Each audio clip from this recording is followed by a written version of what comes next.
Sir mic लगाइए। इधर आ जाइए पीछे। आपका नाम भैया? राजेश कुमार यादव। राजेश कुमार यादव। लोकतंत्र का महापर्व भी है, ठीक है, तीसरा चरण चल रहा है, ठीक है। तो आपका इस पर क्या योगदान है, विचार है? अपना दीजिए। वोट दिए? वोट दिए? जा रहे हैं वोट गिराने ही।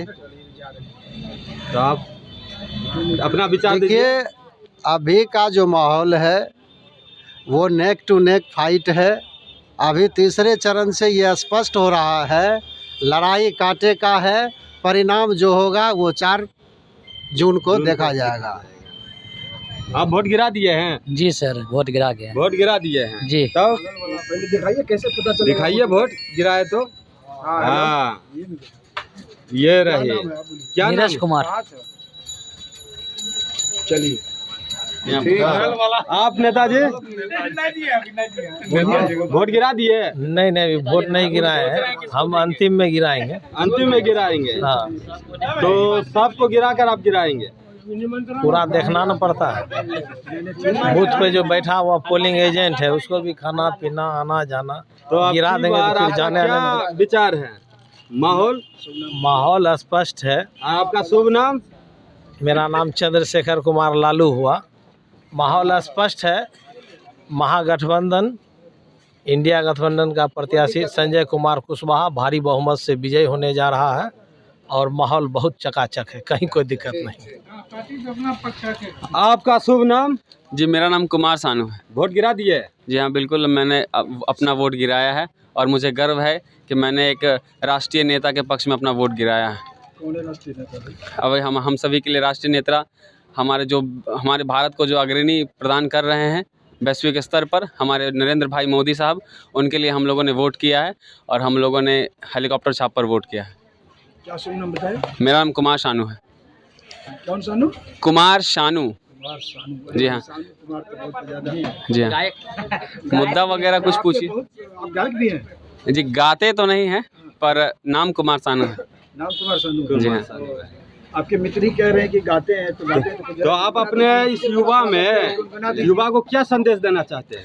देखिए, हम अपने सभी युवाओं को यह संदेश देना चाहेंगे कि आप अपने क्षेत्रीय मुद्दों के साथ साथ राष्ट्रीय स्तर के मुद्दों पर भी ध्यान दीजिए। जिस प्रकार से पिछली सरकार 60 वर्षों में जो भी काम की है उसके बनिस्पत हमारे नरेंद्र भाई मोदी की सरकार ने 10 सालों में भारत के नाम को वैश्विक स्तर पर रोशन किया है।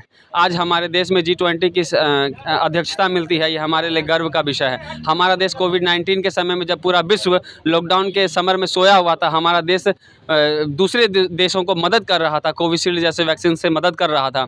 उसके बाद नरेंद्र भाई मोदी जी के नेतृत्व में उसके बाद अभी न्यू एजुकेशन पॉलिसी जो हमारे देश में आने वाली है, हमारी नई युवा पीढ़ी के लिए वो बहुत ज़रूरी है। उससे हमारे युवा पीढ़ी हमारे इतिहास को जान सकेंगे, यह हमारे लिए गर्व का विषय है। उसके बाद अभी जिस प्रकार से सड़क का निर्माण किया जा रहा है, हाईवेज़ का निर्माण किया जा रहा है, पुल पुलिया का निर्माण किया जा रहा है, आज 60 साल के इतिहासों में ऐसा कभी नहीं हो सका था। आज हमारे देश में सर्वाधिक शौचालय है, सभी के पास प्रधानमंत्री जनधन योजना खुला हुआ है, सभी के पास आवास योजना है, सभी के पास उज्ज्वला गैस योजना है। ऐसी कई विकासशील योजना उन्होंने प्रदान की है, जिसका एक अंत्योदय कार्यक्रम के तहत जो एक निम्न वर्ग के गरीब वर्ग तक जहां तक कोई पहुंचा नहीं था, वहां तक नरेंद्र मोदी जी ने पहुंच करके गैस का लाइट दिया है, गैस दिया है, बिजली दिया है, पानी दिया है, सड़क दिया है, नाला दिया है, नदी दिया है और ढेर सारे युवाओं को गरीबी से निकलने के लिए स्वरोजगार से उनको जोड़ने का प्रयास किया है। नदी नाला पर पुल पुलिया प्रदान किया उन्होंने। नदी नहीं दिए हैं। नदी और गंगा की सफाई की बात जरूर किए थे, लेकिन वो और गंदा कर दिए हैं। जहाँ तक नल जल योजना की बात है तो अभी विगत जो है 2 महीने से चालू, वो भी सुचारू रूप से चालू नहीं है और 2000 ईस्वी से ही 40 रुपया पर महीना नगर परिषद के द्वारा जबरन वसूली किया जा रहा है और नहीं देने पर चक्रवृद्धि ब्याज समेत जो है लिया जा रहा है। ये कैसा योजना है जो गरीबों को प्रताड़ित किया जा रहा है। रही सड़कों की बात तो आप देख लीजिए, सड़क की दुर्दशा क्या है। खगड़िया का जो स्थिति है, नरकीय स्थिति है। ये मुर्गिया चक्का गेट है, देखिए यहाँ स्लैब टूटा हुआ है और उसके बावजूद भी देख लीजिए कोई ध्यान देने वाला नहीं है। और उसके देख लीजिए स्लैब टूटा हुआ है, कब यहाँ कौन गिर जाएगा मर जाएगा उसका गारंटी नहीं है।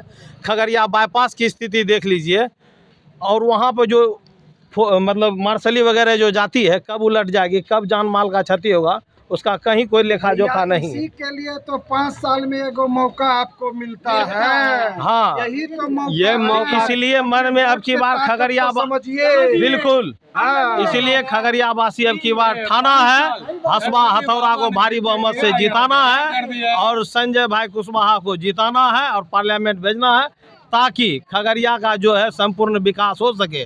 यहाँ पे घूमने के लिए ना एक भी पार्किंग है और ना ही सौंदर्यीकरण है, नरकीय स्थिति बना हुआ है जो लाइफ लाइन है। आपका क्या विचार है? देखिए, हम तो सबसे पहले ये बात कहना चाहेंगे, जिस प्रकार के क्षेत्रीय मुद्दों को ये बता रहे हैं, अपने नगरीय स्थिति को ये बता रहे हैं, उसके लिए विविध प्रकार की व्यवस्थाएं बनी हुई है। नगर पालिका है, उसके लिए हमारे कांग्रेस के विधायक हैं, वो करेंगे, जिम्मेवार वो हैं, उनको करना चाहिए। लेकिन ये प्रधानमंत्री नरेंद्र मोदी से अगर ये सब उम्मीद लगाएंगे कि वो आकर के नाला साफ कर दे, सुनिए एक सेकंड, तो ये मेरे ख्याल से क्या है ना कि मानसिक दिवालियापन का एक कारण हो सकता है। तो मेरे ख्याल से इन सभी मुद्दों से ऊपर उठ करके हमें वैश्विक स्तर पर अपना जो है सोच को लेकर के जाना है, और हम लोगों को जो है भाई साहब हंसी मत, और हम लोगों को जो है, हम लोगों को वैश्विक स्तर का मुद्दा देखना चाहिए कि आज हमारे भारत की स्थिति दूसरे देशों के सामने किस प्रकार की है। आज अमेरिका की हिम्मत नहीं है कि भारत पर आकर कुछ कह सके। उससे पहले के प्रधानमंत्री जो हुआ करते थे, मैं आप लोगों को याद दिलाना चाहता हूं, उसके पहले के प्रधानमंत्री जो हुआ करते थे, जब भी पाकिस्तान हमारे सैनिकों पर सीज फायर का उल्लंघन किया करता था, तो वो रोया करते थे अमेरिका के पास कि जाइए देखिए पाकिस्तान हमारे ऊपर सीज फायर कर रहा है। और आज ऐसी स्थिति है कि हमारे सैनिक बिना हथियार के बॉर्डर पर घूमते हैं, और पाकिस्तान की औकात नहीं है कि वो हमारे सैनिकों की तरफ वापस घूम करके देख भी सके। ये प्रकार की स्थिति नरेंद्र भाई मोदी साहब के नेतृत्व में ही सरकार के कारण ही बना है। और यूक्रेन और रूस की लड़ाई में भी आप लोगों ने साक्षात देखा है कि किस प्रकार से हमारे भारतीय नौजवानों को बचाने के लिए, भारतीय शिक्षार्थियों को बचाने के लिए युद्ध तक को रोक दिया गया था, सिर्फ एक फोन के कारण। ये है नरेंद्र मोदी की ताकत। और इसलिए मैं आप सभी से गुजारिश करना चाहता हूँ, गुजारिश क्या करना है, सबका माइंड सेट है। हमारे युवा साथी ये बात जानते हैं कि हमें क्षेत्रीय मुद्दों से ऊपर उठ करके राष्ट्रीय मुद्दों पर काम करना है। और क्षेत्रीय मुद्दे की जहाँ तक बात होती है भाई साहब, लोकसभा नहीं, उसका काम विधानसभा और नगर पालिका का होता है। वो क्षेत्रीय मुद्दा हम लोकसभा और विधानसभा में देखेंगे और नगर पालिका के चुनाव में देखेंगे। अभी हमें राष्ट्रीय स्तर के मुद्दों पर ध्यान देना चाहिए, और यही कारण है कि हम लोग 2 नंबर हेलीकॉप्टर छाप पर वोट देकर के उनको भारी महोत्सव विजय बना रहे हैं, और यही हो रहा है।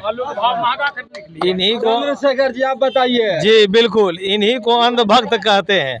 क्या नगर पालिका सरकार अंधभक्त कहते हैं? क्या नगर पालिका सरकार के अंदर में नहीं आती है? क्या नगर विकास मंत्री नहीं होता है? उन्हें यह दिखाई नहीं देता है कि ये नाला का क्या स्थिति है? अभी देखिए, हम भी गिरे जा रहे हैं, और ये रोड की क्या स्थिति है। उसके बाद इन्हें पूरा विश्व दिखाई देता है। इन्हें पूरा, देखिए, ये बोल रहे थे तो हम बीच में बोल नहीं रहे थे। इन्हें पूरा विश्व दिखाई देता है, लेकिन अपने घर का गड्ढा दिखाई नहीं देता है। इन्हें अपने अंधेरा भी तो होता है। हाँ, बस वही बात है। ये पूरा जो है ना रोशनी दिखा रहे हैं, लेकिन अपने दीप के नीचे का अंधेरा इन्हें दिखाई नहीं देता है। तो आप विधायक जी को क्यों नहीं बोलते हैं, क्षेत्रीय विधायक हो? आखिर देखिए, विधायक जी कांग्रेस की है। जी विधायक जी लगातार जो है सदन में मुद्दा को उठाते आ रहे हैं, बोलते आ रहे हैं। करना नहीं करना जो है, यह सरकार की जिम्मेवारी है, इसको आप समझिए। हमारे विधायक जी जो है लगातार मुद्दा को जो है विधानसभा में उठाते आ रहे हैं। उसके बाद 10 वर्षों से एनडीए की सांसद रही है, और नरकीय हाल बना हुआ है। अपना सोच है, जिस व्यक्ति को जो अच्छा लगे वही कीजिए। जी बिल्कुल, क्या? जी बिल्कुल। मोदी जिंदाबाद, जिंदाबाद, मोदी जिंदाबाद। हमरे कहने का मतलब है, महंगाई बढ़ गया है तो मजदूर को 500 रुपया रेट हो गया 8 घंटे का। बताइए सर, आप 8 घंटा किए हैं।